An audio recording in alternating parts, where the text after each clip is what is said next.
request to assist us in the 2022 budget process. Tonight, we are here to receive deputations from 2 members of the public on that topic. Thank you for those who have taken the time to provide their deputations tonight, as well as those who have emailed their considerations or filled out other online form. Both our deputations are online receipts, and online receipts will be considered as the Barrie Police Service Board's drafts the 2022 budget. As a reminder to both of tonight's deputants, 1, deputations will be restricted to 5 minutes. Upon completion of a deputation, board members may take up to the opportunity to ask questions seeking clarification for up to an additional 5 minutes. Board members will not debate with the person making the deputation. The presenter must speak clearly and respectfully. The board chair will stop the speaker at the 5-minute mark if the presentation has not been completed or if there is improper contact. And we invite the deputants, if they'd like to follow up with their deputations, with written communication to the board. With that said, our first deputations is from Mr. Michael Spears. Good evening, sir. Thank you for your community interest in our 2022 budget. Please proceed with your deputation. Thank you. I just want to make sure I'm being heard. Everyone hear me? Yes? Okay. Chief Greenwood, Mayor Lehman, members of the board, members of the police service and staff, thank you for once again giving me the opportunity to speak to you about the police budget.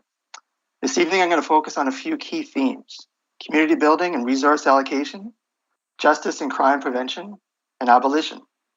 By discussing these ideas, I'm hoping to show you that the only way forward in our city is to begin defunding our police service. Now, most of you have heard me speak on the subject before. You know where I stand. But I still want to touch on some key points that I feel need to be repeated. The first is the historic nature of policing itself. I think this background is vital to understanding why it has no place in a modern society. There is simply no denying that policing is a system rooted in settler colonialism and racism. It is, at its core, state-sponsored violence against our fellow residents and neighbors. In fact, as we saw overtly demonstrated in Toronto parks last month, something we'll probably witness in Barrie sooner or later, the function of the police is not to protect people. Its function is to protect property and profit. As has been proven by the actions of police officers across North America in recent years, expensive reform measures just don't work. We need to reset and rethink our approach to public safety. The second thing we need to reflect upon is the fact that police enforce laws and do not exist to promote or enforce justice. Again, I point to the events in Toronto as an example of this. Justice is not rounding people up, dismantling their homes, and violently attacking them. Justice would be letting people experiencing homelessness live in vacant apartments, and the police arresting landlords who refuse to allow this to happen. The laws police enforce are selective and can actually deepen racism and class inequality. If a single mother steals bread to feed her family, she is arrested. But if her boss withholds her wages, maybe the very thing that forced her to steal the bread, nothing happens to them. The third thing I wanted you to think about is the fact that, as a reactionary tool, which policing is, the police simply do not do a good job of preventing crime. Therefore, continually increasing their budget is not good use of taxpayers' money, since it takes resources away from programs and services that actually do prevent crime. Building social housing is crime prevention. Food security is crime prevention. Mental health supports are crime prevention. Livable social assistance is crime prevention. Climate justice is crime prevention. And the list goes on and on. Yet this city still decides year after year after year to spend tens of millions of dollars on our police service, while these other vital resources remain starved. These increases are the direct result of the myth of policing, like the thin blue line ideology that says that police officers are the only ones preventing violence and criminal elements from engulfing our communities. This is simply not the case. And these exaggerations have been used by police and politicians for years to justify their reach into our wallets. What will make our community better in the short and long term is a reduction of the police budget of 50%, with the end goal of abolition of the police service. Only by doing this can we make sure everyone in our community feels safe, while opening up the financial resources needed to take care of our neighbors and create a community where everyone is supported. I know that people see abolition as taking away from the community, but it's actually about building it up. It does not mean that there won't be someone to respond to emergencies. It just means that the right person will respond with the proper skills and tools to provide the care and service that people need. And it means creating a system that will negate the need to respond in the first place. Abolition is about making positive changes, investing in one another, and giving our community what it needs to thrive. It's a vision of hope that is rooted in restoration, not punishment, and caring, not coercion. We can't keep doing the same thing over and over again. Last year's police budget increase was a slap in the face to everyone who's been crying out for change. People have had enough, and they're not going to take it for very much longer. Now, we've seen during the COVID-19 pandemic that rapid change is possible. Whether it was in public health or the courts, change that people said could never happen were realized in only a matter of months. We can do the same with our police budget. Now, if you want to think that what I'm proposing is too much, too radical, then fine, I get it. But what I do ask, though, is that you consider what I've said and at least acknowledge that trying to police our so-called problems away is not working. At least acknowledge that the fact that defunding the police to some degree has to happen if we are ever going to create that just and humane community that I believe we are all seeking.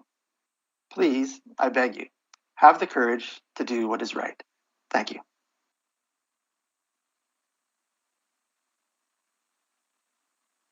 Your deputation, on behalf of the board, we appreciate you taking the time to communicate your thoughts and suggestions to us. I would open up for any questions from any board members for Mr. Spears.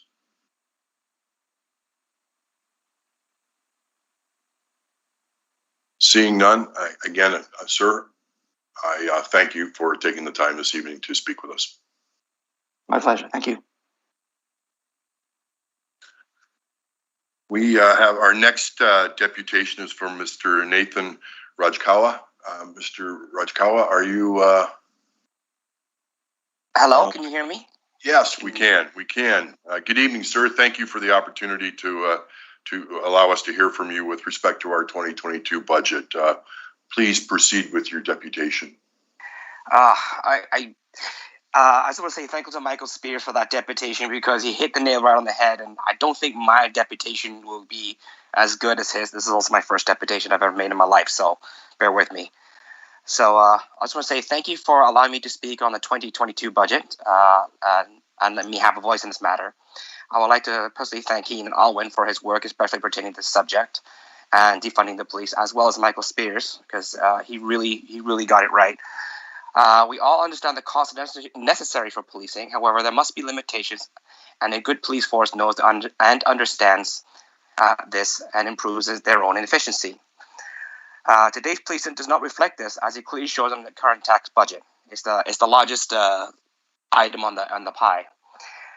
Things that can be done to reduce the costs, provide better policing that needs and the needs of the community would be like simple things like exceeding the lease of the fleet vehicles, which go a long way instead of continually turning over to brand new vehicles that cost so much more due to the overall value and insurance costs. If a police officer damages a vehicle on duty, the cost of that vehicle will become directly out of the wage of the officer, not from the Barrie police itself. Reducing hourly work rates of the average police officer, the wage reductions come from the top. Reduce the traffic units, as police officers should not only be needed to. I'm sorry, I'm screwing up. Reduce the traffic unit, as a police officer should only need to be where the data of a typical radar board shows it to be, and not anywhere else, along with increase the speed limit on arterial roads to better reflect the flow of traffic derived by the same data. Charge for non-emergency services as noise bylaw, and that includes blitzes, to the citizen who requests the service in the first place, taking the burden off of the taxpayer. Have a social worker go to wellness checks instead of a police officer, who is not trained to deal with the situation in the first place, which will also alleviate the stress of the officer having to deal with the situation that he or she may not be trained to deal with, and have ways to protect whistleblowers who are brave enough to come forward to expose corruption within the system. These are some of the suggestions that can be taken, and by doing so lower our own tax rate, and together bring a better budget for the 22 year. Thank you for your time. I'm sorry if I rushed it.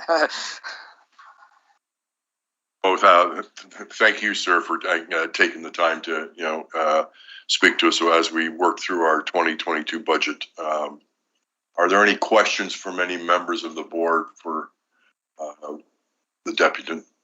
Councillor Thompson? Thank you, Chair. Thank you, Nathan. It's sometimes hard to give deputations, and thank you for taking the time. I just had a question of clarity. Did I hear you say that you'd like to see the officer, if he damaged a vehicle, for him to pay for it out of his pocket? Did I hear you correctly? That's correct, because there needs to be some sort of liability put towards the officer who was in charge of the vehicle in the first place during the time of his or her actions on the street.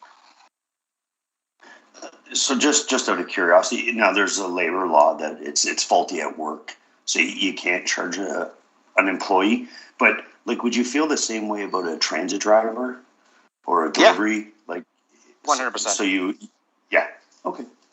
Thanks. No worries. Thank you very much for your question.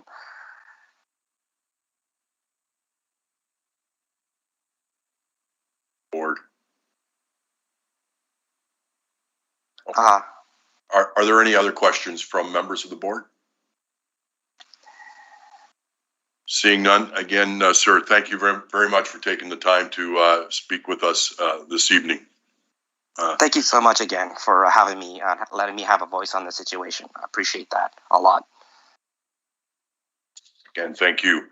Before we conclude our meeting, I would like to remind those that may be watching us online that we are still accepting comments from the public, and they can make those comments at email budget@barriepolice.ca. So if anybody would like to continue to provide comments, we would welcome that. That concludes our meeting for this evening. Once again, thanks for those members of the public who have shown an interest in the 2022 Barrie Police Service budget. Good evening.